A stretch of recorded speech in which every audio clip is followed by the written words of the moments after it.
I'd like to ask the panel a question about a topic we haven't spent a lot of time talking about the last couple of days, and that's integration of policy, which I think is critically important in this. And the comment was made at by one of the earlier panelists, we've got the pan-Canadian framework, now we have to figure out all the rest of it. Well, to me, that's the wrong way to do policy. This is about industrial policy, it's about energy policy, it's about climate policy, it's about innovation, it's about how we attract capital. So how do we, and it's not all about policy, there's a bunch of other pieces to this, but interested in your thoughts about how we get to a more integrated place. We're talking about significant transition, transformation. You don't get there without bringing all the component parts to the table. How do we do that in our current system? Dave, I could not agree with you more. I think it's a fantastic point. I think without that policy integration, the industries in various parts of the energy sector are lost as to how these things tie together. So your question of how could you do that? I think you have to figure out which of the 2 or 3 pillars you can start to bring integration together. And I think I would look at climate in one, I would look at economic investment as well, and I would look at infrastructure. Those would be 3, for example, to put on the table, and potentially a 4th in terms of how it affects consumers and equity and things like that. But then I think from a government standpoint, federally, what is the integration between federal powers across those areas? And then the proposal to the provinces, there has to be a point where this lovely Canadian Federation that is so screwed up in terms of energy, let's be honest, but we're not going to change. I mean, no province or territory is going to give up their powers.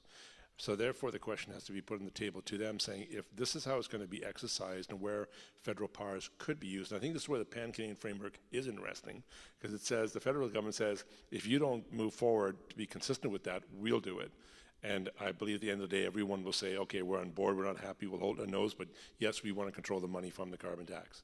And so it is incumbent to then to bridge the different departments in the federal government with powers legislatively and in policy, and fuse those together into that integrative think tank force that can engage with industry.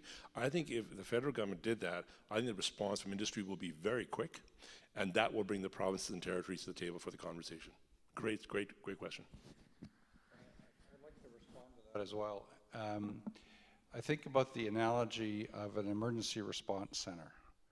And when you have an emergency response center in any community in the country, in that room, in that building, what have you, will be all the different organizations that need to be involved. And they'll be municipal, they'll be provincial, they'll be federal, there'll be first responders, there'll be people in the engineering departments, there'll be the medical professions. All of those will be there. And they will be working on that issue holistically, because all the areas of concern will be represented by living, thinking, breathing, reacting people in the room, so that when something comes up, you can work on it. We could do the exact same thing with any of the policy issues we have. If something comes up, it doesn't have to be an emergency. Let's say we have to do some work on energy policy, for example. Put them all in the room. Give them 6 months. Cut them loose from other duties. And they all have to come back with a broad consensus on where to go next that's got municipal, provincial, and federal input. I would also maybe throw a rock into this pond and say that there's actually, I think, more that aligns us than we think in Canada. I know that between regulators and provinces and federal jurisdictions, there are a lot of different roadblocks, but if you take the viewpoint that policy should come from people who elect politicians and then create policy, I think that there are a lot of unifying factors in Canada. There's just the need to connect the dots. And I think, people say what you will about social media, but one thing that social media has shown us is actually there's a lot more empathy out there in the world than we think of. The most popular stuff is human stories about what's happening in the world, and I think that we, people who care about energy and understand the energy system, have a responsibility to create those human connections to energy. And so if it's not about money or your children, people don't tend to have that human and emotional connection, but ultimately emotions are how people make decisions. Sometimes you back up your emotions with facts. Sometimes you can make decisions faster because you trust in them. But I think that actually if we start at really talking to Canadians, and I mean not the business community, not like the academic community, but really cohesively talking to Canadians, I think that there is more alignment than we see.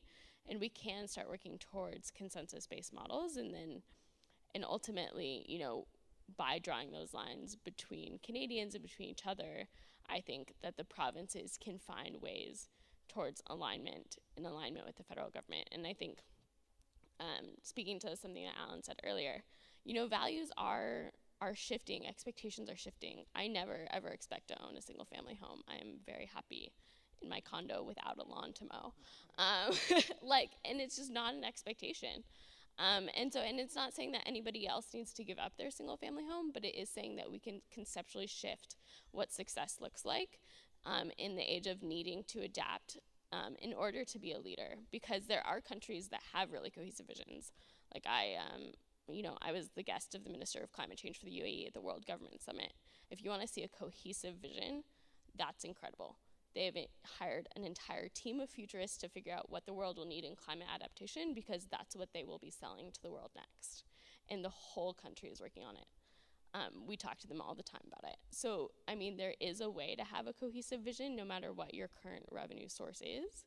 But there's also a need to get your citizens engaged, and the onus is on you to communicate in a way that meets how people think and feel and communicate now. It's not, the onus is not on Canadians to go read a really long white paper about how solar panels work or what have you.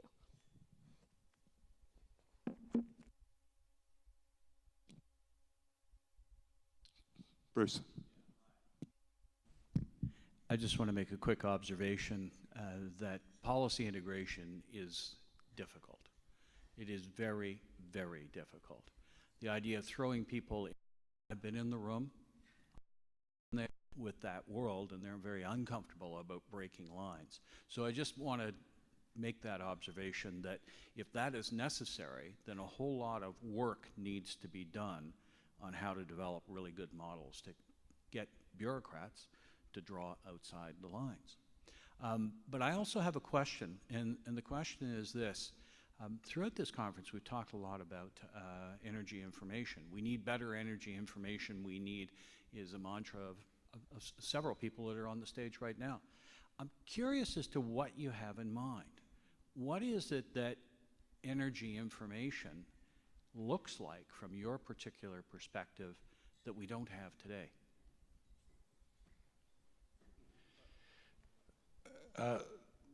Thanks, Bruce. This one is near and dear to my heart.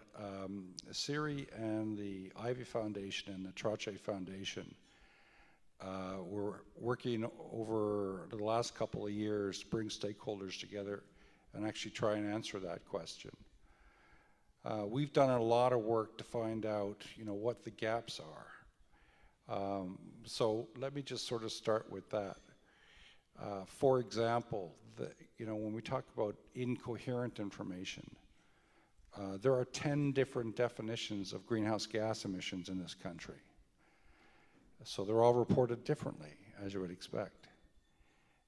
In terms of consistency of definition, consistency of facts, of data, we looked at 26 different indicators, and 42% of those indicators were off by, where we had duplicates, were off by more than 10%.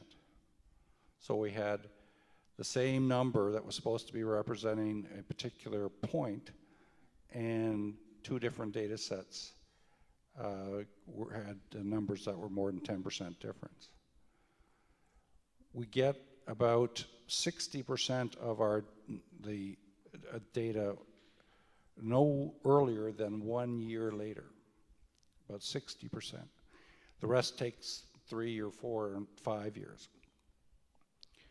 We tried to develop one complete data set for a particular issue, and it took us to referencing 20 different databases across the country to get that one data set complete. And we thought we were quite lucky. We got 39% of the 189 indicators that people have thought need to be collected, there's data being collected on those. So from a data point of view, we are in very bad shape.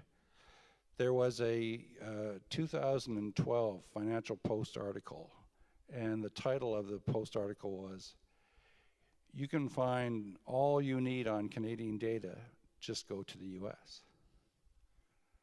And it was true then. It was true 20 years before. It's true now.